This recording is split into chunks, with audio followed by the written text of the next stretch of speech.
지금 있는 일에 대하여 우리가 살펴보고자 하는 것입니다. 지금 있는 일이란 이 편지를 보내는 7교회에 대한 예수님의 칭찬, 그리고 책망, 그리고 주님이 약속하신 말씀, 그 언약이 있는 말씀인 것입니다. 오늘은 첫 번째로 에베소 교회와 서버나 교회에 대한 말씀으로 함께 은혜를 나누고자 합니다. 오늘 이 7교회가 어디에 위치하고 있었을까요? 7교회가 위치한 것은 소아시아라고 명명한 지금의 터키 지방을 말씀하고 있습니다. 이 7교회는 에베소 교회를 제외하고서는 다른 6개의 교회는 우리 성경에서 보여지지 않아요. 사도행전에서도 나타나지 않습니다. 그런데 오늘 이 요한계시록에서 오늘 이 7교회의 존재가 나타나게 되어 있는 것입니다. 그러면 오늘 이 에베소를 지한 이 6개의 교회, 이 7개 교회는 어떻게 생겨졌을까? 우리는 성경에서 그 일들을 추정해 볼 수 있는 것입니다. 사도행전 18장 18절에서부터 어떻게 에베소 교회가 세워졌는가에 대한 이야기를 하고 있습니다. 그리고 이 에베소 교회가 생겨지고 바울이 사도행전 19장 8절과 9절의 말씀 보니까 회당에서 복음을 전했는데 이제 전하지 못하게 쫓아내니까 이 바울이 두란노 소원이라고 하는 철학을 가르치고 수학을 가르치는 그 이방인이 만들어 놓은 학당이 있습니다. 그 학당에서 날마다 성경을 강론하게 되었습니다. 2해 동안 바울이 매일매일 하나님의 말씀을 가르쳤습니다.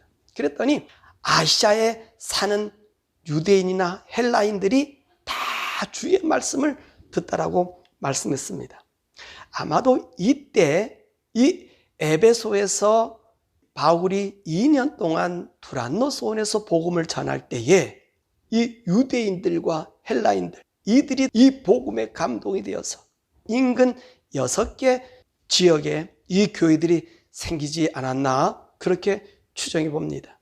왜냐하면 이 7교회 그 위치를 보면 거의 비슷한 지역으로 이렇게 널려져 있는 것을 우리가 보게 되는 것입니다.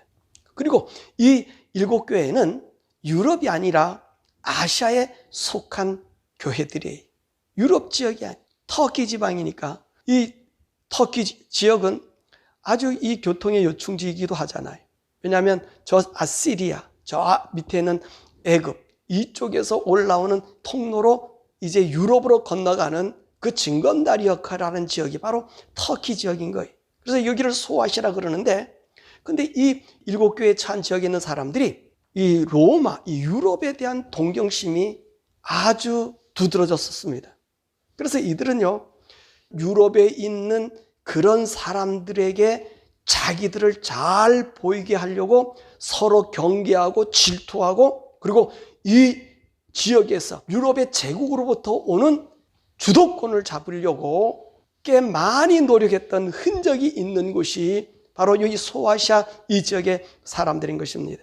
더위 요한계시록을 쓴 이 시기는 도미티안 황제가 교회를 핍박하던 그 시기였습니다. 우리 기독교의 2차 박해는 바로 로마와 지금 소아시아 지역이에요. 지금 7교회가 처해 있는 이 지역에 집중적으로 핍박을 받게 된 지역입니다. 사실 이 7교회는 앞으로 우리 전 세계의 교회의 모형이라고 할 수 있는 것입니다.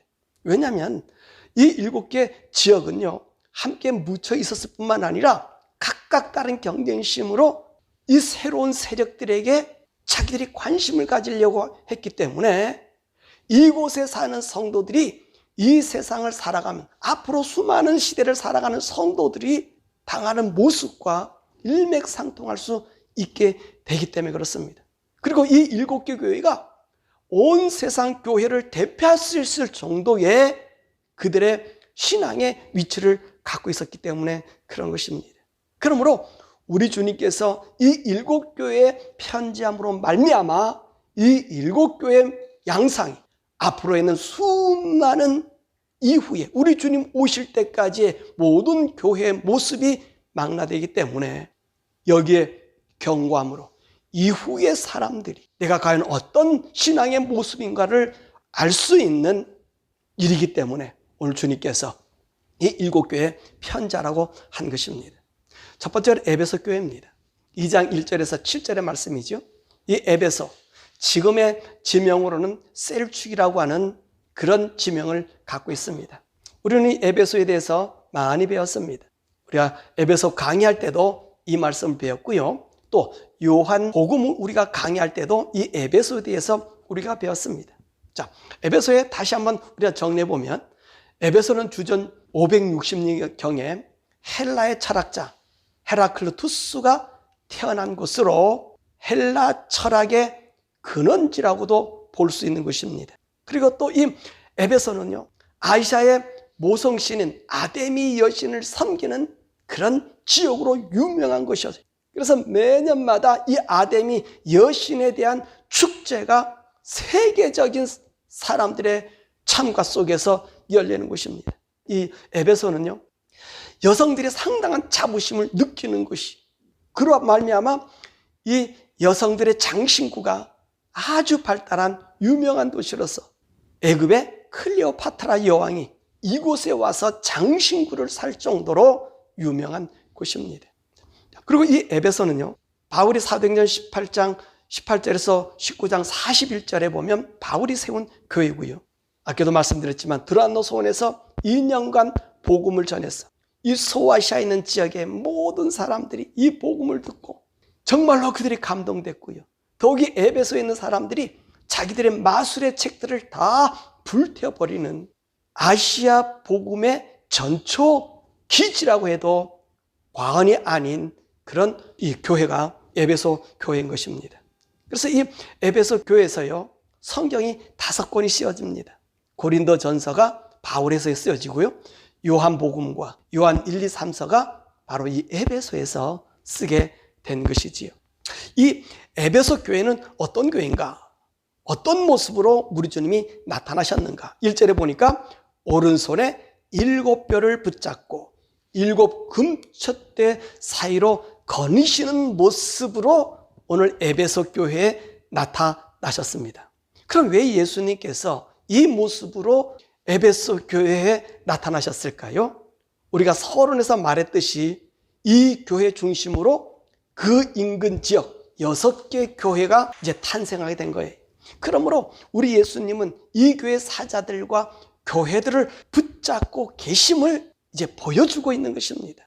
왜냐하면 이 에베소 교인들은 상당한 자부심이 있었습니다. 왜냐하면 자기들을 통해서 교회의 모든 조직과 복음의 체계를 갖췄다고 생각했기 때문에 그런 것입니다. 그런데 우리 주님은 에베소 교회에 무엇으로 나타나셨습니까? 너네들이 아니라 내가 이 6개 교회의 중심으로 자리 잡고 있다. 너희들이 6개 교회의 중심이 아니라 바로 나다 라고 주님이 말씀해주고 계시는 것입니다. 그러면 이 에베소 교회에서 잘한 일이 무엇일까요? 2절과 3절의 말씀입니다. 내 행위와 수고와 인내를 안다고 했었습니다. 또 이들은요, 악한 자들을 용납하지 않고요, 자칭 사도라고 하되 아닌 자들을 시험하여 그 거짓된 것을 드러내서 알게 하고요, 이들이 하나님 말씀을 참고 예수님의 이름을 견디고 게으르지 않게 계속해서 주의 복음의 역사를 이룬 거예요. 그리고 이들은 니골라당의 행위를 미워한다 라고 말씀했습니다. 그러니까 이 에베소 교인들을 한마디로 얘기한다면 복음의 기초가 아주 잘 다져지고 정리되고 이 복음적으로 실천한다고 볼 수 있는 것입니다. 왜 그러냐면 거기 있는 말씀 보면 이들은요, 자칭 사도라고 하는 자들을 사도인지 아닌지를 잘 구별해서 거짓된 것을 드러낸다는 거예요. 여러분, 우리가 잘 아는 사건 있잖아요. 여러분들 잘 아는 사건, 이 아볼로 사건 우리가 알 수 있잖아요. 에베소의 기둥 같은 브루스길라 아굴라가 알렉산드리아에서 올라온 아볼로가 이 에베소 지역에서 복음을 증거하고 있었어요. 예수에 대한 말씀하고 있었어요. 그러니까 브루스길라가 아굴라가 이렇게 들어보니까 아굴라가 전하는 말씀이 예수 그리스도의 복음이 아닌 거예요. 무슨 복음이었어요? 세례 요한의 복음이었단 말이에요.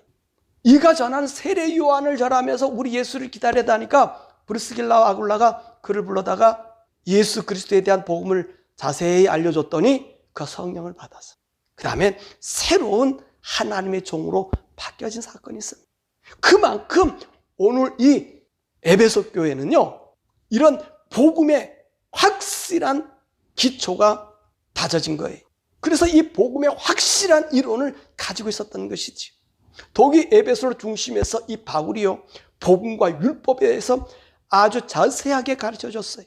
그래서 이들은 하나님의 말씀의 분별력으로 복음의 교리가 다른 것을 금방 알아차릴 수 있었던 것입니다. 그래서 당시 기독교의 폐단으로 나타난 니골라당을 미워한다. 그리고 이들을 경계하는 일에 앞장서서 오늘 이 교회의 진리를 사수한 것입니다.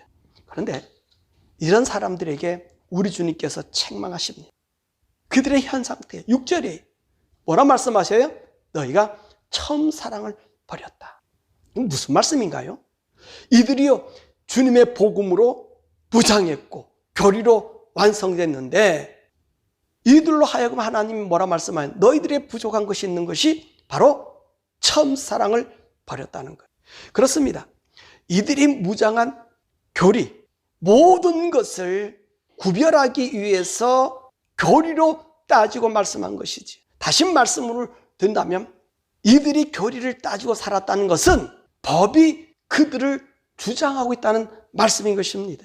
그래서 분별력이 좋으면 나도 모르게 판단하는 심판자가 될 수 있다는 것이지. 자, 이렇게 되면 어떤 폐단이 있을까요?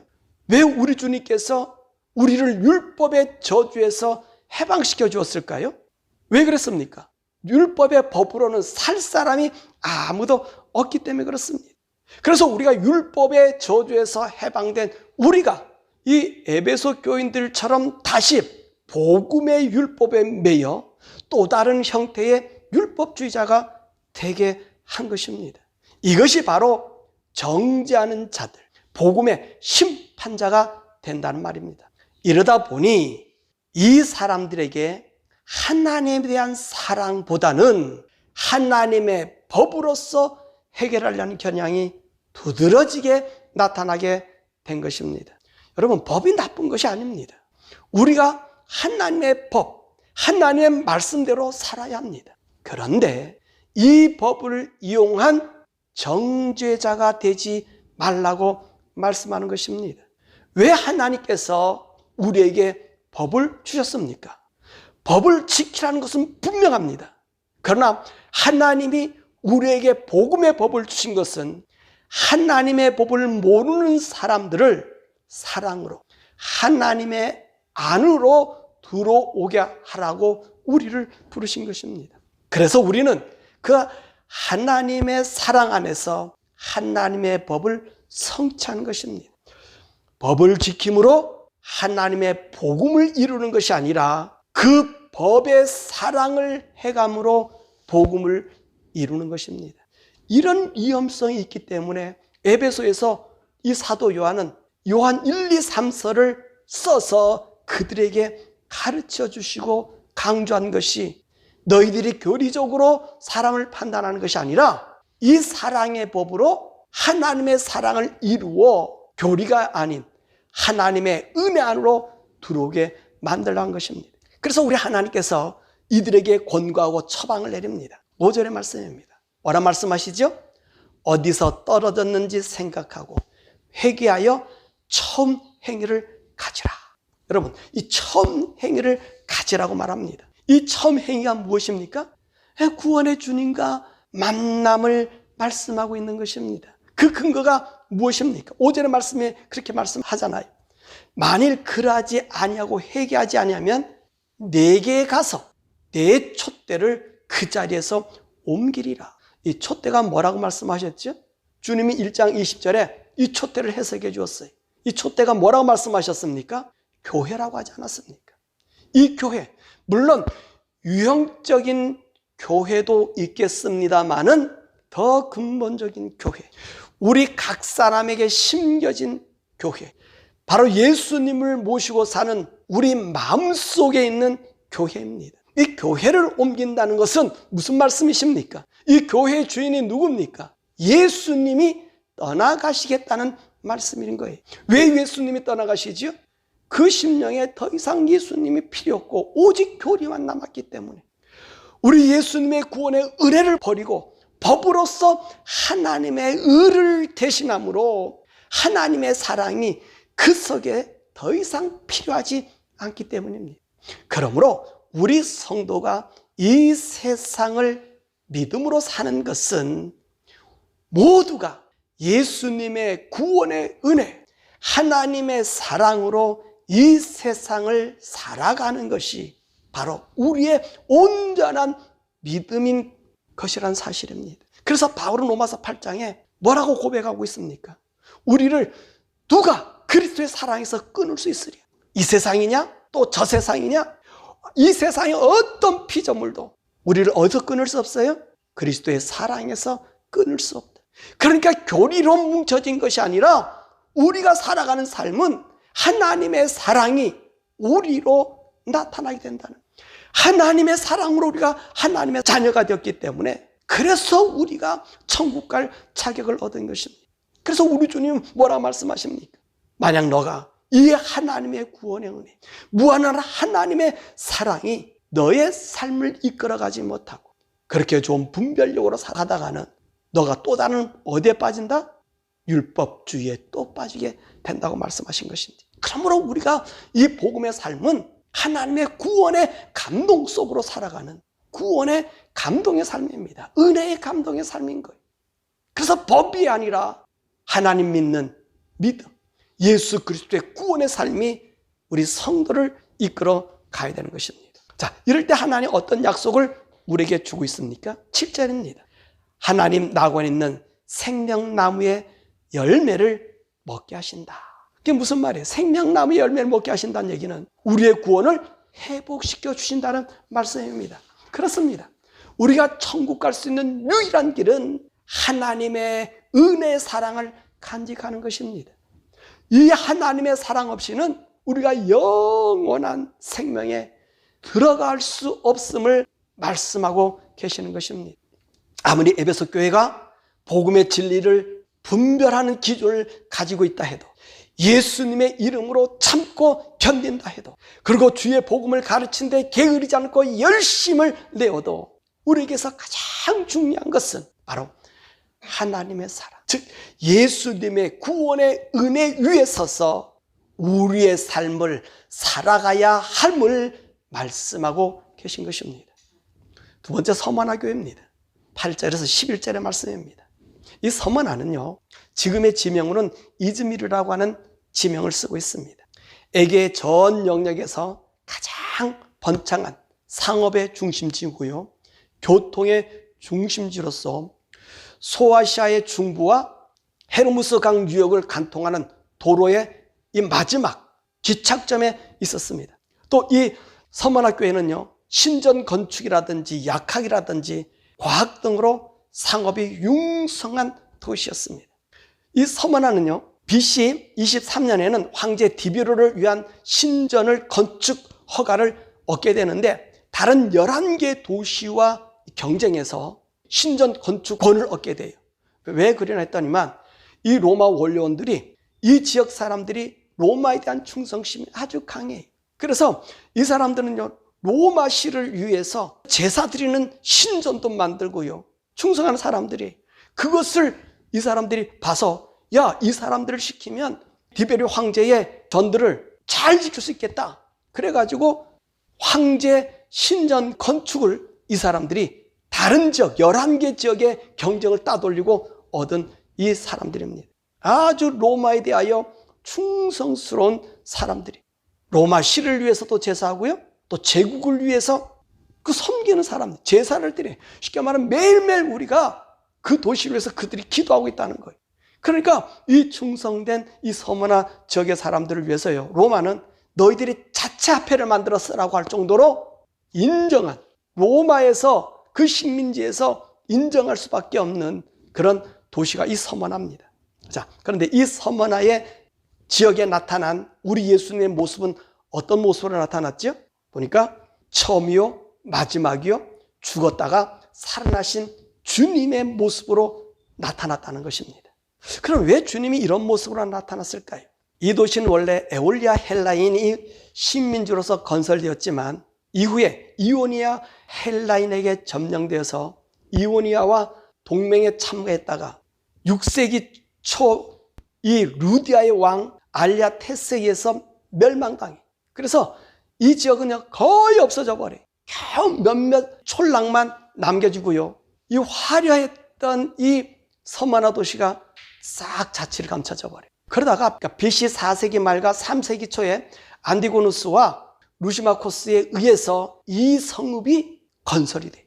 아주 성체로 구축하고 이 멸망당했던 도시가 다시 재건해서요. 얼마나 큰 도시로 부강됐냐면 에베소 지역을 제외하고는 최고로 에베소 도시와 맞먹을 정도로 크게 번창한 도시였어요. 그러니까 이 도시는 어떤 모습이냐면 죽었다가 다시 살아난 도시란 말씀입니다. 그래서 우리 주님께서 너희들이 죽어서 멸망당해서 없어진 도시처럼 나는 어떤 자냐?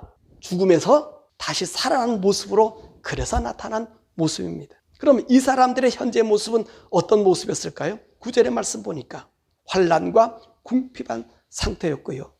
유대인의 비방 가운데 있었습니다.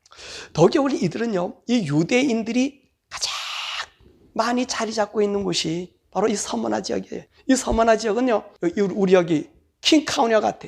에게의 항구 도시거든요. 그래서 이 유대인들은 예나 지금이나 마찬가지로 돈이 있는 곳에 모여 살고요. 돈을 만드는 재주가 뛰어난 사람들이. 그래서 이 사람들이 이 서머나를 알아보고 일찍이 모여들어서 그곳에 회당을 짓고 자리를 떡 잡고 있었던 것입니다. 이 유대인들이 이 서머나에서 하나님 믿는 이 성도들을 가만 놔두겠습니까? 자신의 돈과 권력으로 핍박하게 된 것입니다. 그래서 이 서머나 성도들은요, 이 유대인들에 의한 이 삶의 터전에서 아주 어려움을 겪고 있었고요. 또 이들이 우리 기독교들을 얼마나 핍박합니까? 그 탄압 속에 있었다는 것입니다. 그러니까 이들의 생각은 내가 헐벗고 굶주리고 우리는 가난하다 이렇게 생각했다는 거지. 근데 우리 주님은 9절에 뭐라고 말씀하고 계십니까? 너는 부요한 자들이다.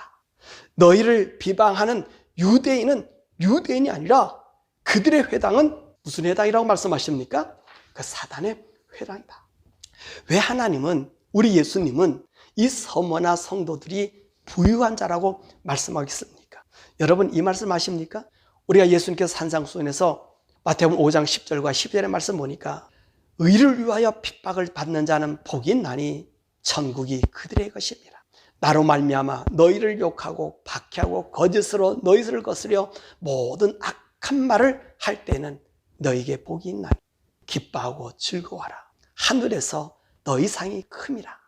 너희 전에 있던 선지자들도 이같이 박해하였느니라. 그리고 마태복음 19장 29절에 또 내 이름을 위하여 집이나 형제나 자매나 부모나 자식이나 전토를 벌인 자마다 여러 배 받고 또 영생을 상속받으리라. 이게 무슨 말씀이에요?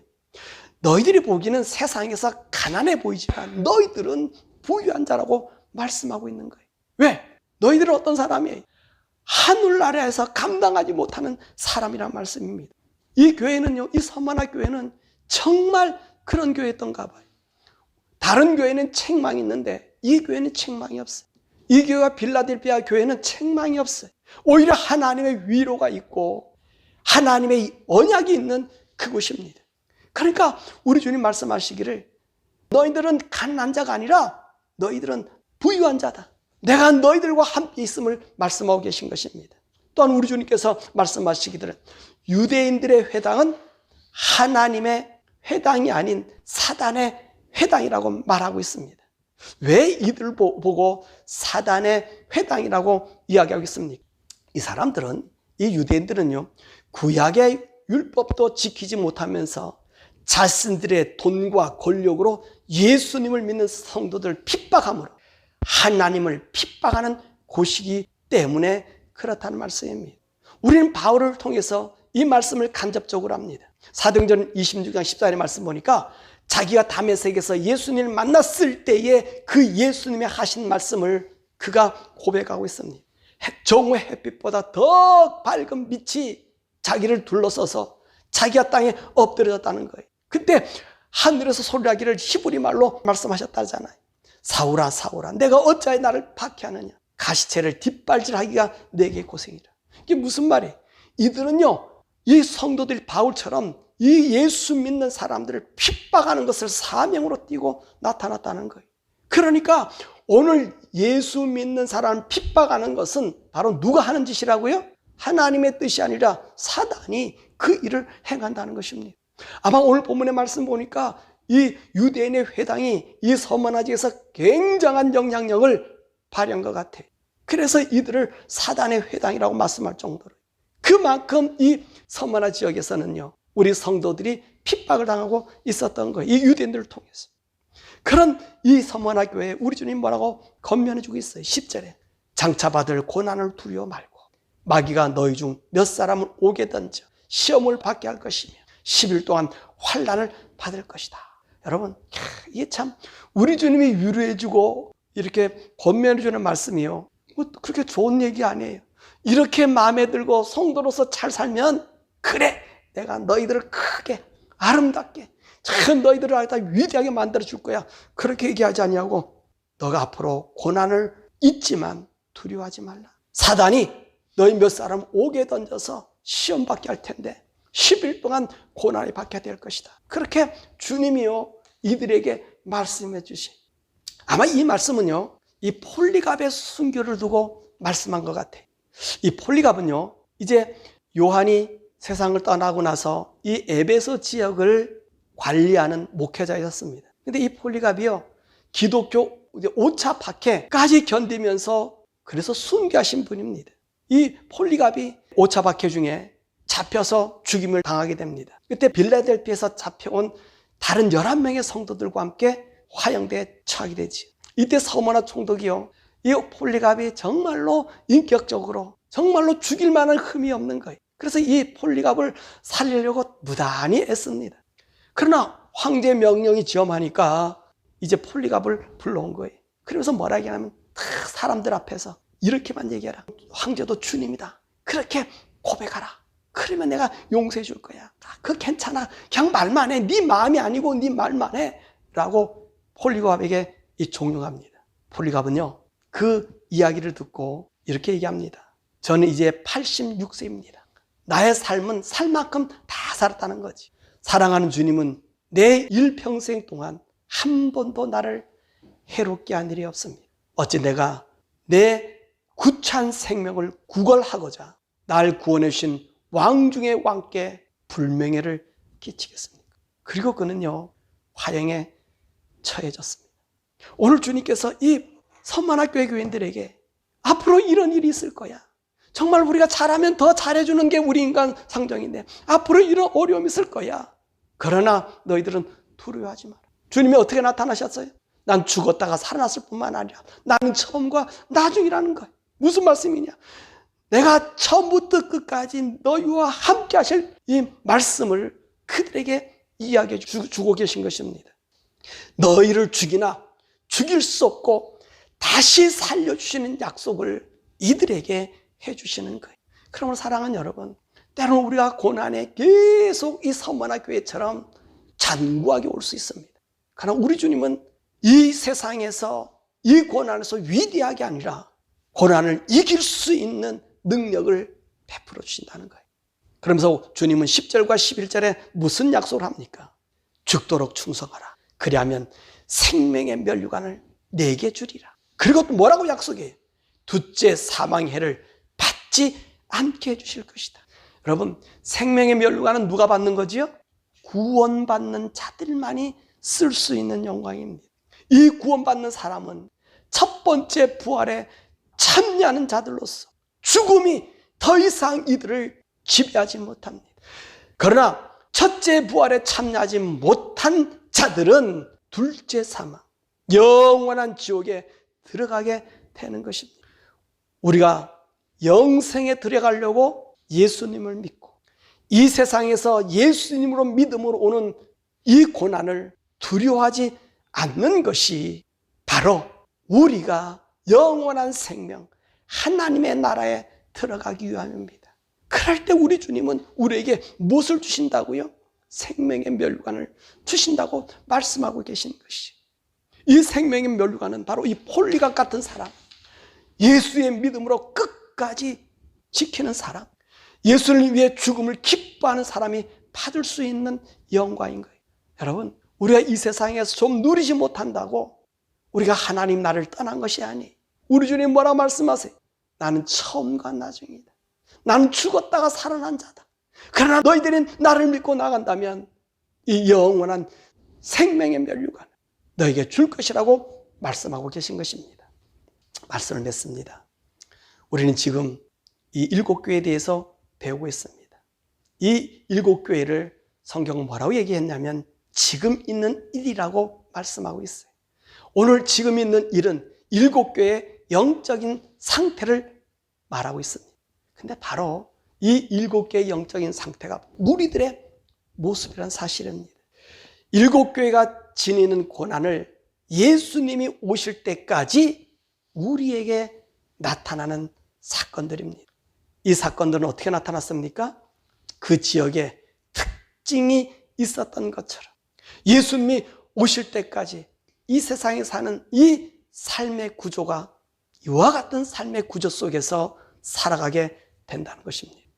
그러므로 우리는 이 구조 속에서 하늘나라의 생명의 열매를 먹을 수 있도록 하나님의 은혜, 즉 하나님의 사랑을 늘 마음에 간직하여 예수님이 우리 심령 속에 살아 계시도록 해야 합니다.